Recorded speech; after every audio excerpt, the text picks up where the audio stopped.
Bien-aimés, nous vous saluons dans le nom merveilleux et précieux de notre Seigneur Jésus-Christ. Une autre fois, nous sommes devant vous pour parler de la parole de Dieu. Aujourd'hui, nous allons parler de la fameuse parabole que nous connaissons peut-être tous, la parabole du semeur. Nous allons lire ça dans les livres de Matthieu, chapitre 13, dans la Bible. Il est dit ceci, Matthieu chapitre 13, du verset 4 jusqu'au verset 9. Un semeur sortit pour s'aimer. Comme il s'aimait, une partie de la sémence tomba le long du chemin. Les oiseaux vinrent et la mangèrent. Une autre partie tomba dans les endroits pierreux, où elle n'avait pas beaucoup de terre. Elle leva aussitôt, parce qu'elle ne trouva pas un sol profond. Mais quand le soleil parut, elle fut brûlée et sécha, faute de racines. Une autre partie tomba parmi les épines. Les épines montèrent et l'étouffèrent. Une autre partie tomba dans la bonne terre. Elle donna du fruit, un grain 100, un autre 60, un autre 30. Que celui qui a des oreilles pour entendre, entende, dit le Seigneur Jésus-Christ parlant à la foule. Mais à partir du verset 18, voici ce que le Seigneur dit en particulier à ses disciples. Vous donc écoutez ce que signifie la parabole du Seigneur. Lorsqu'un homme écoute la parole du royaume et ne la comprend pas, le malin vient et enlève ce qui a été sémé dans son cœur. Cet homme est celui qui a reçu la sémence le long du chemin. Celui qui a reçu la sémence dans les endroits pierreux, c'est celui qui entend la parole et la reçoit aussitôt avec joie. Mais il n'a pas de racines en lui-même. Il manque de persistance. Et dès que survient une tribulation ou une persécution à cause de la parole, il lui trouve une occasion de chute.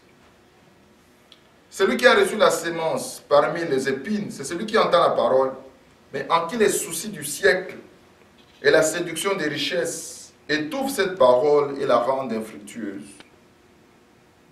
Celui qui a reçu la sémence dans la bonne terre, c'est celui qui entend la parole et la comprend.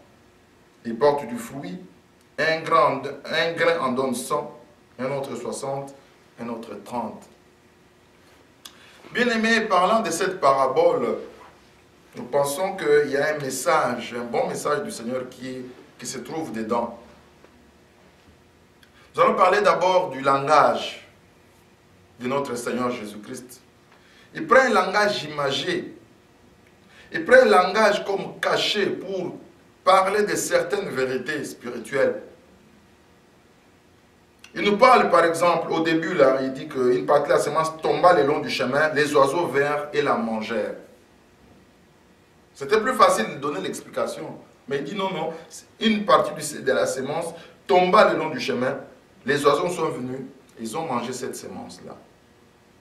Imaginez que vous dormez la nuit, on vous montre ça, un semeur qui sème, il est en train de jeter des grains, et que vous voyez dans votre songe, que quand il a jeté des semences, des grains, vous voyez dans votre songe des oiseaux qui arrivent, qui sont en train de manger cette graine-là, et puis les rêves, vous sursautez dans le rêve.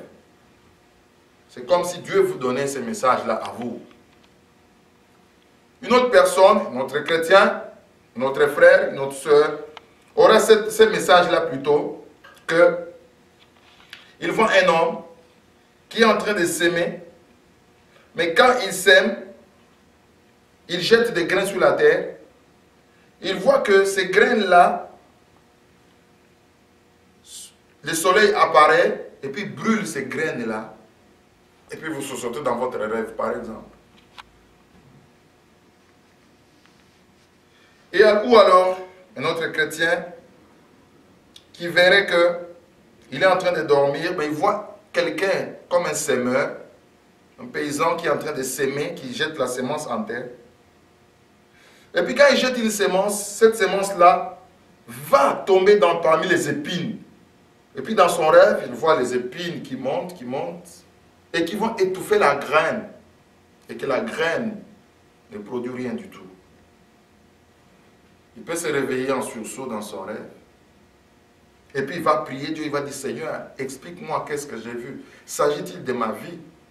S'agit-il de ma vie, Seigneur? Donc il y a ces trois cas. Tout comme il y a aussi les derniers cas, la personne qui, on dit qu'il voit aussi un semeur qui est en train de jeter la semence en terre. La semence tombe, ça entre dans le sol, et puis il voit beaucoup de grains, il voit beaucoup de légumes sortir, beaucoup des arbustes sortir. Il sursaute aussi. Alors nous comprenons que de temps en temps, bien aimé, Dieu nous parle par ce genre de langage. C'est pour cela qu'il nous faut entrer dans les discernements. Il faut prier Dieu. Nous devons entrer, chercher la parole de chercher le Seigneur pour nous donner des explications de certaines choses que nous vivons, de certains rêves que nous pouvons avoir, qui sont des messages de Dieu. Ici, le Seigneur donne le message, donne l'explication du songe, donne l'explication plutôt de la parabole à ses disciples, en particulier. Parce que ces disciples se sont approchés de lui. Bien aimé, approchons-nous de Dieu pour qu'il nous parle des choses, pour qu'il nous explique des choses. Dans la foule, il parle en parabole. D'ailleurs, les disciples lui demandent, Seigneur, pourquoi tu leur parles en parabole? Il dit, je leur parle en parabole pour qu'ils ne comprennent pas. Mais vous, il vous a été donné de comprendre le mystère du royaume. Bien aimé, c'est merveilleux si il t'a été donné de comprendre le mystère du royaume. C'est merveilleux, c'est un don de Dieu, c'est une grâce de Dieu que tu as reçue. Nous allons donc entrer dans l'explication telle que donne le Seigneur. Donc nous voyons bien aimé, il y a d'abord 4 catégories de personnes qui reçoivent la parole de Dieu. Toutes ces catégories, ils ont quelque chose en commun. Ils sont partis chercher la parole de Dieu. Ils sont partis écouter la parole de Dieu. Ces 4 personnes, ces 4 catégories de personnes, ils ont tous reçu la parole de Dieu. Le Seigneur est en train de nous montrer qu'est-ce qui se passe dans le spirituel. Parce que lui voit le spirituel. Il voit ce qui est caché. Toi et moi, nous voyons seulement ce que nous pouvons voir avec nos yeux physiques. Mais le Seigneur voit ce qui est caché. C'est pour cela que c'est bon pour un chrétien de s'approcher de Dieu. Parler comme David. David qui disait, Seigneur, sonde-moi. Et dis-moi si je suis sur le chemin de l'éternité. Sonde-moi. Permets que le Seigneur te sonde, qu'il voit ta vie, qu'il voit ton intérieur, qu'il voit ce qui se passe dans ton intérieur. Parce que lui, il voit à l'intérieur. Il ne voit pas à l'extérieur comme toi, comme moi. Nous pouvons voir un frère à l'extérieur. Nous pouvons nous voir à l'extérieur, mais lui voit à l'intérieur. Il voit ce qui se passe dans le fond de ton cœur, dans le fond de mon cœur. Alors, on nous parle d'abord de la première catégorie. Au verset 19, il dit que lorsqu'un homme écoute la parole du royaume, mais ne la comprend pas, le malin vient et enlève ce qui a été semé dans son cœur. Cet homme est celui qui a reçu la semence le long du chemin. Mais la personne a quitté sa maison, a quitté ses occupations. Il est parti dans un lieu où on prêchait la parole de Dieu. Ici, le Seigneur prêchait dehors, la foule venait à lui dehors. Mais aujourd'hui, nous allons dans les églises, et là où nous allons écouter la parole de Dieu. Donc nous comprenons que cet homme, si c'était notre temps d'aujourd'hui, il a quitté chez lui, il s'est préparé, il a quitté ses occupations, il est parti jusqu'à l'église, il s'est assis, il s'est mis à écouter la parole de Dieu. Mais le Seigneur dit que cet homme, il a entendu la parole de Dieu. Parce qu'il a des oreilles, donc il a entendu. Il a une certaine intelligence, il a entendu la parole. Mais il dit, il ne la comprend pas. Il ne saisit pas le message que le Seigneur met dans cette parole. Il ne saisit pas la parole de Dieu. Il a bien entendu la parole, mais il n'a pas saisi. La parole n'est pas intériorisée. La parole n'est pas devenue partie intégrante de lui-même. Il a juste écouté.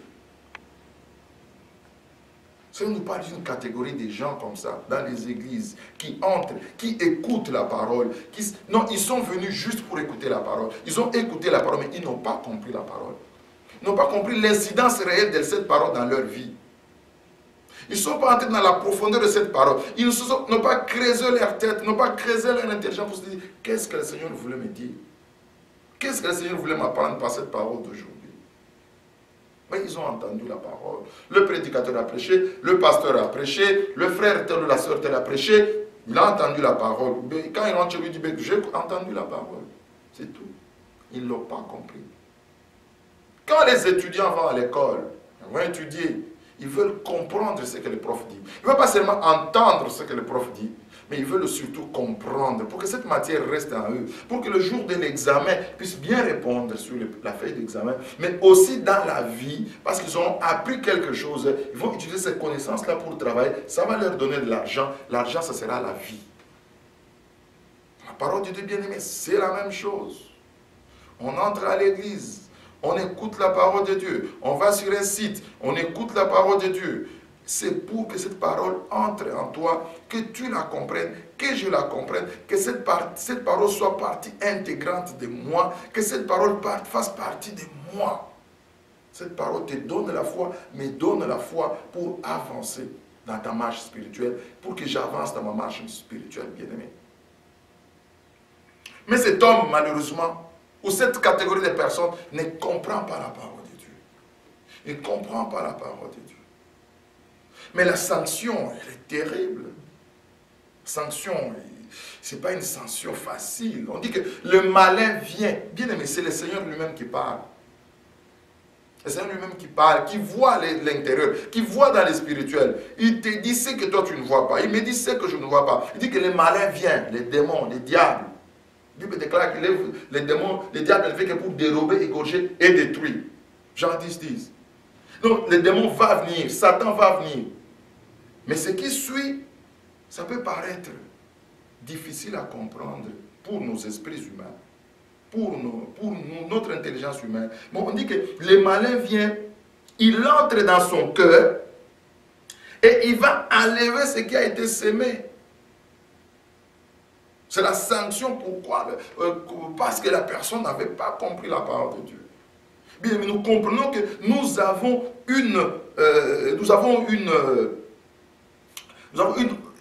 une recommandation de comprendre la parole de Dieu. C'est une recommandation du Seigneur. Nous devons tout faire pour comprendre cette parole. Mais qu'est-ce que le Seigneur veut me dire? Pour intérioriser la parole. Les malins viennent. Il entre dans le cœur de la personne. Il va voler ce qui a été semé. Loin de nous l'idée de pouvoir faire l'éloge du malin, l'éloge du diable. Mais nous, c'est le Seigneur qui parle. Lui qui dit qu'il est la vérité, il dit la vérité. Ce qui sort de sa bouche n'est que la vérité. Mais il nous apprend quelque chose qui devrait nous ouvrir les yeux. Il dit que les malins viennent, les démons viennent, les diables viennent. Il vient voler la parole. Voleur comme ce monsieur est, tel que nous dit la Bible, je ne pense pas qu'il a eu l'autorisation, il a eu la permission, la porte était ouverte dans ton cœur, dans mon cœur, pour qu'il entre. Ça m'étonnerait qu'il vole juste la parole. Il entre. Ce qu'il trouve de bon aussi, il prend. Ta paix, ta joie, tout ce qu'il peut trouver dans ton cœur. De bon. En passant, il prend ça. Parce que la Bible déclare, il ne vient que pour dérober, égorger, détruire. Or, lui a trouvé une occasion. Mais Dieu marche par des principes. Les principes qui te donnent la parole pour que tu aies la foi, pour que ça te construise ta vie spirituelle. Si tu ne comprends pas cette parole, bien-aimé, selon les principes que nous comprenons aussi, que le Seigneur nous explique ça, c'est-à-dire que le malin a le droit de venir dans ton cœur et de voler. Alors tu comprends, bien-aimé, que tu as une recommandation du Seigneur de pouvoir comprendre la parole de Dieu, pouvoir saisir la parole de Dieu, pouvoir l'intérioriser, que cela fasse partie de toi. Sinon, il y a une sentence qui tombe. Et le diable n'attend que cette occasion de pouvoir accomplir cette sentence-là, venir et voler la parole dans ton cœur. Et ici, il y a quelque chose aussi que nous pouvons dire, que nous pouvons remarquer. Le Seigneur ne vient pas chasser les diables. Le Seigneur pouvait dire, ok, alors, démon, diable, tu n'as pas le droit d'aller toucher cette parole qui a été sémée dans les cœurs de ces croyants. Tu n'as pas ces droits-là. La Bible nous dit seulement ce qui se passe. Le Seigneur constate. Il y a des principes. Il y a des principes. Le Seigneur permet que la parole te soit donnée, mais le Seigneur attend que toi tu la comprennes. Tu la saisisses. Première catégorie de gens. Mais on parle encore de celui qui a reçu la sémence dans les endroits pierreux. C'est celui qui entend la parole et la reçoit aussitôt avec joie. Gloire soit rendue à Dieu. Cette personne a aussi entendu la parole. Cette catégorie de gens a aussi entendu la parole. Gloire soit rendue à Dieu, parce qu'on dit que la catégorie de cette personne-là a reçu la parole avec joie. Gloire à Dieu. Ils étaient pleins de joie. Quand on prêchait, ils disaient Amen, Alléluia. Prêche encore, pasteur. Prêche avec joie. Ils ont reçu la parole de Dieu. Ils ont applaudi les prédicateurs pendant qu'ils prêchaient peut-être. Ils avaient la joie. Mais la Bible déclare que mais la personne n'a pas de racines en lui-même, il manque de persistance. Bien aimé, une parole doit venir rencontrer une autre parole. Une parole doit venir rencontrer la vie de prière. Une parole doit venir rencontrer la communion. Ça va faire racine. Ça va faire un ensemble. Cette parole va prendre place dans telle autre parole. Quand tu entendras la parole, tu vas te dire, oui, ce que le Seigneur me dit aujourd'hui, j'ai compris. Ce que j'ai reçu comme prédication aujourd'hui, comme enseignement aujourd'hui, le Seigneur était en train de me parler déjà pendant tout ce temps. Bien aimé, il manque des racines. Nous devons avoir des racines dans le Seigneur. Évidemment, nous devons avoir le fondement qui est Jésus-Christ. Ça, c'est un fondement de base. Nous devons commencer à construire à partir de ces fondements qu'est Jésus-Christ. Nous devons avoir reçu Jésus-Christ comme Seigneur et Sauveur. Mais en même temps, nous devons déjà commencer des choses. Lire la parole de Dieu. Prier. Travailler pour le Seigneur. Évangéliser. Nous sommes en train de faire, bien aimé, de mettre des racines. Quand cette parole va venir, la nouvelle parole que nous entendons, elle va trouver des racines en nous. Elle va trouver que nous sommes enracinés dans le Seigneur. Et cette parole va trouver place. C'est comme un matériau qui s'ajoute à d'autres matériaux pour continuer à faire l'édifice que tu es, l'édifice que je suis dans le Seigneur Jésus-Christ. Mais cette parole, la Bible déclare que mais la personne a reçu la parole, mais l'a reçue avec joie même. Mais il n'y avait pas de racines en lui-même. Il n'y avait pas de racines. Il n'y avait pas d'autres paroles qui venaient pour solidifier celles qu'il vient d'entendre. Il n'avait pas une vie consacrée dans le Seigneur, une vie avec le Seigneur qui faisait que la parole pouvait prendre place dans un tout, dans un ensemble, pour bâtir l'édifice que tu es. Il manque de persistance. Parce qu'il n'y a pas la persistance, la Bible déclare que et dès que survient une tribulation ou une persécution à cause de la parole, il trouve une occasion de chute. Parce qu'il n'y a pas la persistance. Tout ce qui est comme persécution. Parce que les gens ont parlé de toi. Parce que les gens se sont moqués de toi. Parce que les amis te disent que non, tu es un raté. Parce que tu es encore en train d'aller à l'église au 21e siècle. Parce qu'à l'église, tu as entendu un mauvais propos sur toi. Parce qu'à l'église, il y a eu un mauvais commentaire sur ta façon de t'habiller. Parce qu'à l'église, on n'a pas tenu compte de certaines suggestions que tu as faites. Tu y trouves une occasion de chute. Pourquoi, bien aimé? Parce qu'il n'y a pas de racines. Il n'y a pas de persistance. Mais la personne a bien entendu la parole de Dieu. Cette catégorie de gens a bien entendu la parole de Dieu. Mais il n'y a pas de persistance, il n'y a pas de racines. Puisses-tu bien aimé ne pas être dans cette catégorie? La troisième catégorie est celle des personnes qui ont reçu la parole, mais elle est tombée parmi les épines. Au verset 22, le Seigneur dit, celui qui a reçu la sémence parmi les épines, c'est celui qui entend la parole, mais en qui les soucis du siècle et la séduction des richesses étouffent cette parole et la rendent infructueuse. Une fois de plus, cette catégorie de personnes s'est déplacée, s'est préparée à abandonner des occupations, à abandonner des choses à faire. Ils ont laissé la maison, ils ont laissé la télévision, ils ont laissé l'Internet, ils se sont dirigés vers un lieu de prière, ils sont partis, ils ont écouté la parole de Dieu. La Bible déclare qu'en écoutant, le Seigneur voit dans leur cœur qu'il y avait certaines choses qui lui appellent les épines, encore les langages de Dieu, les langages du Seigneur Jésus-Christ.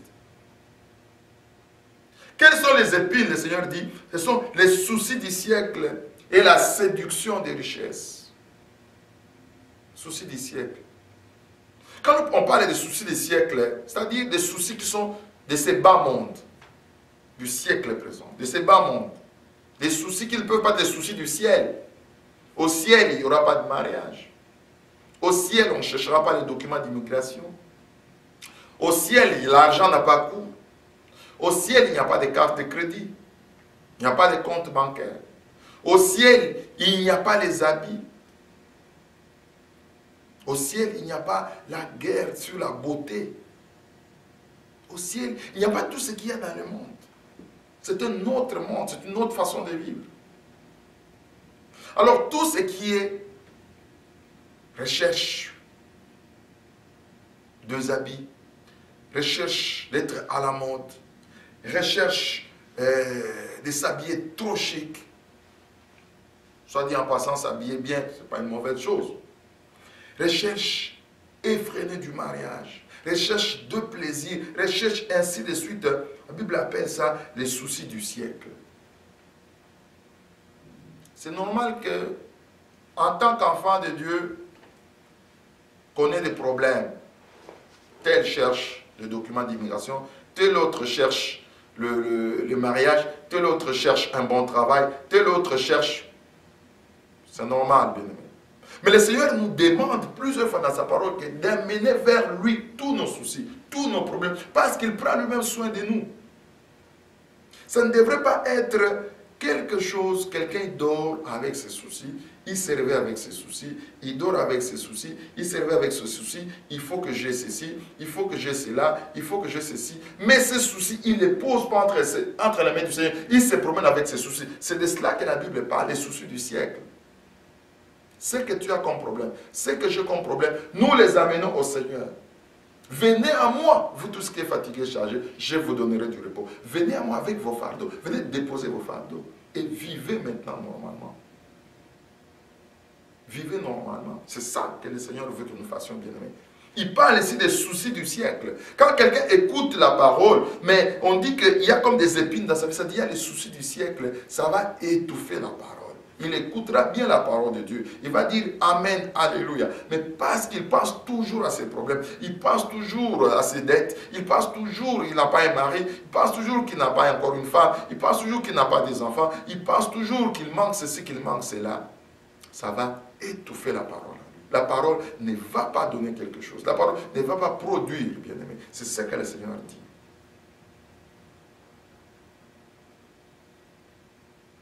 C'est une façon bien aimée, quand le Seigneur parle comme ça, pour que toi et moi, nous puissions nous regarder. Comment sommes-nous par rapport aux problèmes qui sont autour de nous, par rapport à nos problèmes. Prenons-nous nos problèmes comme des dieux. Dormons-nous et revenons. Est-ce que nous nous revenons avec nos problèmes, ou bien nous les avons déposés au pied du Seigneur et nous marchons notre marche avec le Seigneur. Mais il n'a pas parlé seulement de la séduction des richesses. Il n'a pas parlé seulement des soucis du siècle plutôt, il a parlé aussi des séductions des richesses. L'envie d'avoir toujours plus. En Amérique du Nord et en Occident en général, en Europe, nous parlerons de vouloir accumuler les biens. On veut toujours avoir toujours plus. On veut être les mieux habillés de l'église. On veut être les mieux habillés du quartier. On veut être celui qui a la plus grosse voiture, celui qui a le plus de nombre de voitures, celui qui a acheté la plus grosse maison. L'accumulation. Soit dit en passant, avoir une bonne voiture, ce n'est pas une mauvaise chose. Avoir une bonne maison, ce n'est pas une mauvaise chose. Ce sont des bénédictions que le Seigneur nous donne. Mais être quelqu'un qui dort, qui rêve, dans tous ses rêves, il pense seulement accumuler. En avoir toujours plus, en avoir toujours plus, en avoir toujours plus. C'est la séduction des richesses. Parce qu'il veut en avoir un peu toujours plus, alors il va travailler. Il va dépasser les heures du travail au détriment de sa santé. Il est toujours en train de chercher des heures supplémentaires au travail. Il est toujours en train de continuer à chercher des heures supplémentaires. Il doit travailler. Samedi, il travaille. Dimanche, il travaille. Il n'a même pas le temps de venir à l'église. Il n'a même pas le temps d'écouter la parole de Dieu. Parce qu'il faut qu'il accumule des richesses. Il faut qu'il accumule des habits. Il faut qu'il accumule les voitures. Il faut qu'il accumule l'argent dans son compte. Il faut qu'il accumule des choses. Ça, c'est le mal que nous avons surtout ici en Occident, Amérique du Nord et l'Europe. C'est l'accumulation de biens. On veut toujours en avoir davantage. On veut avoir des valises et des valises remplies d'habits. Une voiture qu'on a eue qui n'est pas encore passée, elle est encore en bon état, elle n'est pas tellement passée des modes, mais il faut changer, il faut prendre la nouvelle version, et ainsi de suite, au détriment de la santé, comme je dis, au détriment parfois du compte en banque. C'est la séduction des richesses. Ça fait que maintenant la personne vient à l'église, il écoute la parole, il n'est pas là. La parole ne peut pas produire du fruit. Pourquoi? Parce que la personne ne pense comment s'enrichir, comment je vais faire de l'argent, comment je vais encore avoir plus de biens, la séduction des richesses. La séduction des richesses. On veut toujours avoir plus, encore plus, et toujours plus. La Bible déclare, livre de Timothée, Paul à Timothée, si nous avons la nourriture et les vêtements, cela suffira.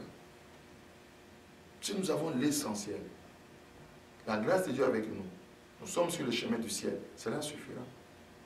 Mais la séduction des richesses, vouloir accumuler, vouloir toujours avoir plus, c'est ainsi que plusieurs qui sont égarés loin de la foi, parce qu'ils ont voulu avoir toujours plus, toujours plus. Comme je dis, ils peuvent y aller légalement, en travaillant légalement, mais au détriment de leur santé et au détriment de la foi. Ils ne sont plus à l'église tellement, ils sont tout le temps en train de travailler, ils sont toujours au travail. Travailler, c'est une très bonne chose, mais prendre le temps pour Dieu aussi, prendre le temps pour écouter la parole de Dieu, prendre le temps pour la communion fraternelle, prendre aussi le temps pour la prière, les activités spirituelles. La personne peut avoir tout délaissé. Cette catégorie de personnes peut avoir tout délaissé comme activité spirituelle, comme travail pour le Seigneur, pour se donner uniquement à l'accumulation des biens. Plus d'habits, plus de costumes, plus de robes, plus. Toujours plus. Il faut qu'il soit le premier ou la première. Et on nous parle maintenant de celui qui a reçu la sémence dans la bonne terre. Oh, c'est celui qui entend la parole et la comprend. Il porte du fruit, et un grain en donne 100, un autre 60, un autre 30. Nous avons encore une autre catégorie ici, la dernière. Cette catégorie aussi, ce genre de personnes, ils ont entendu la parole de Dieu, mais ils ont fait quelque chose, ils ont compris ça.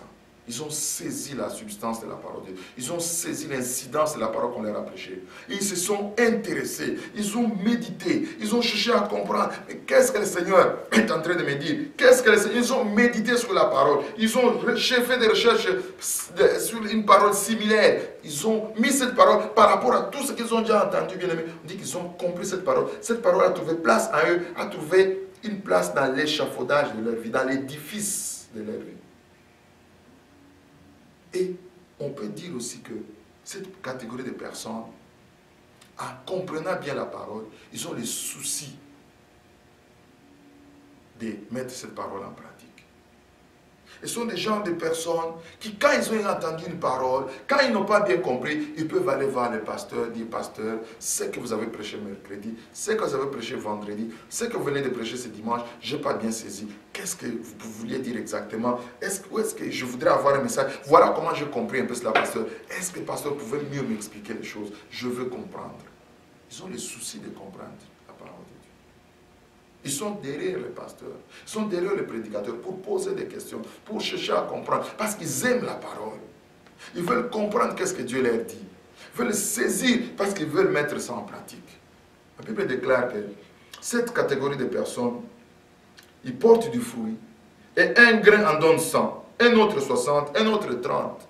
Bien, mais ces gens, à l'intérieur d'eux, ils portent du fruit, fruit du Saint-Esprit. La joie, la paix, l'amour, la bénignité, la douceur. Ils portent tous ces fruits-là. Ils portent ça. Et à l'extérieur du bien-aimé, ils portent aussi du fruit. Ils évangélisent. Ils gagnent les âmes pour le Seigneur. Ils contribuent à l'œuvre de Dieu. Ils portent du fruit. Ils exhortent les frères qui tombent.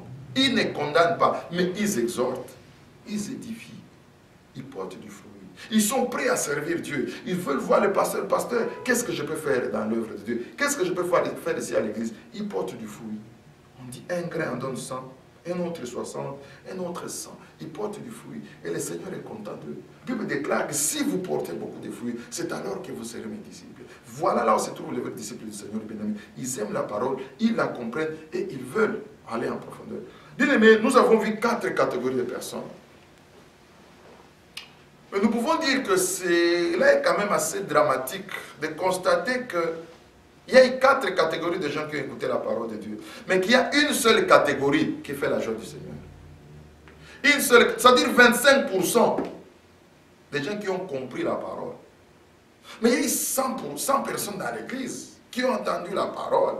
Mais la Bible nous parle de 25 seulement. C'est Jésus qui parle, bien aimé. Ce n'est pas un apôtre. Ce n'est pas un frère là qui nous parle. C'est Jésus lui-même qui parle. Qui constate spirituellement qu'est-ce qui se passe. Il n'y a eu que 25%. 25 sur 100. Des gens qui écoutaient la parole. Des gens qui étaient dans l'église, qui ont compris la parole. Qui ont mis la parole en exécution. Qui ont saisi la substance profonde de cette parole-là. Et qui veulent la mettre en pratique réellement. Ce sont des gens-là qui vont porter du fruit. Mais les 75 autres. 75 autres. Quel gros chiffre. Quel chiffre, bien aimé. Des gens qui étaient à l'église. Des gens qui ont entendu pourtant aussi la parole. Mais la Bible nous parle de tout ce qui les a dérangés pour qu'ils n'aillent pas plus loin. Nous pouvons dire que ça, c'est une exhortation puissante du Seigneur envers nous, ses enfants, envers nous, son peuple, nous disant que regardez, quand vous allez écouter la parole, regardez ce qui se passe réellement, regardez ce qui se passe dans le spirituel, regardez ce que le malin fait, regardez ce que vous avez comme souci, que ça vous fait. Regardez quand vous n'avez pas la persistance, la détermination, vous ne cherchez pas la parole avec toute cette détermination. Regardez qu'est-ce qui peut vous arriver. C'est un avertissement du Seigneur. C'est une exhortation puissante du Seigneur pour nous aider à comprendre. Pour nous aider à comprendre ce qui se passe. Et pour nous appeler à bien revoir nos voies. À bien revoir nos voies. Dans quelle catégorie sommes-nous? Le Seigneur voudrait que nous quittions soit la première catégorie, soit la deuxième, soit la troisième, pour nous retrouver dans la troisième catégorie, la dernière catégorie. La parole de Dieu, elle est claire à ce niveau. Le Seigneur a été tellement clair avec les disciples, il leur a expliqué en profondeur qu'est-ce qui s'est passé. Et c'est ça l'état de l'Église. C'est ça l'état de l'Église. Bien-aimé, puisses-tu comprendre dans quelle catégorie toi tu te trouves pour que tu puisses te repositionner. La bonne catégorie, la catégorie des gens qui plaisent au Seigneur, c'est la catégorie, la dernière, où il est dit que celui qui a reçu la semence dans la bonne terre, puisses-tu être une bonne terre pour le Seigneur. Puissions-nous être une bonne terre pour le Seigneur. Parce que le Seigneur veut voir du fruit. Il veut que nous portions du fruit. Amen. Que Dieu vous bénisse.